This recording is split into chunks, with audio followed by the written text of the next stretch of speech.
Is your money in danger? Are you being robbed by the government?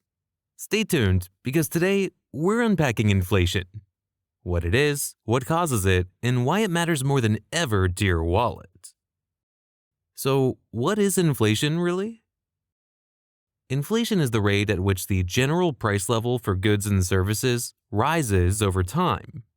As inflation increases, the purchasing power of your money shrinks.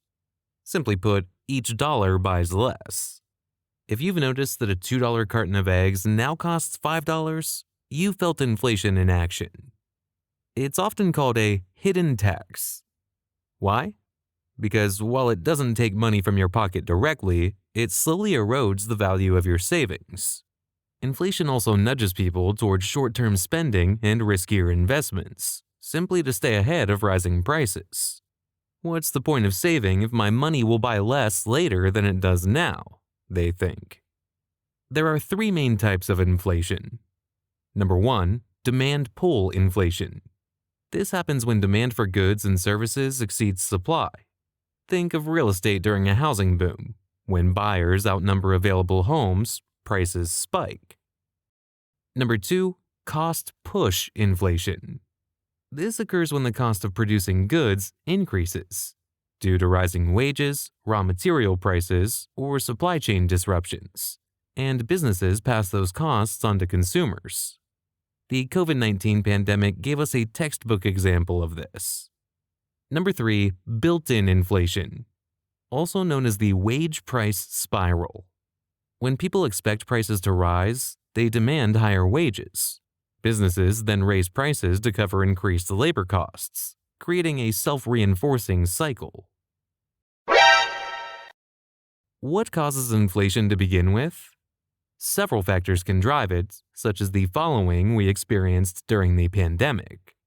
Supply chain breakdowns.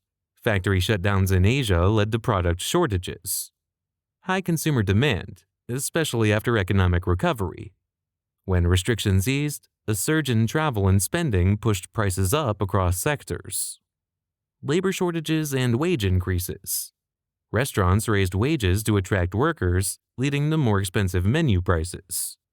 Low interest rates and money printing from central banks. Near zero interest rates and an increased government spending generated inflation. So, how is inflation measured?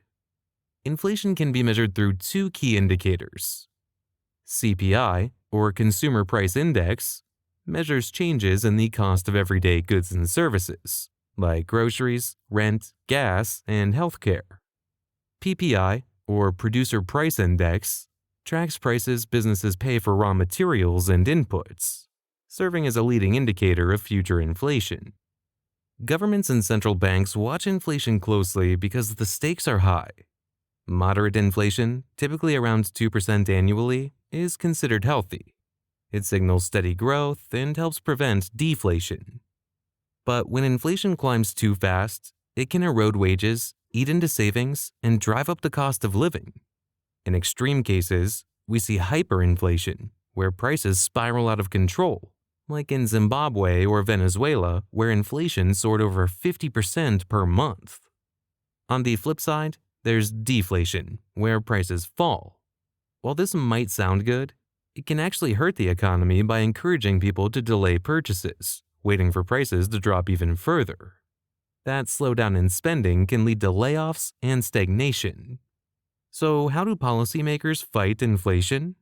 Governments can fight inflation by reducing the demand or increasing the supply of goods and services.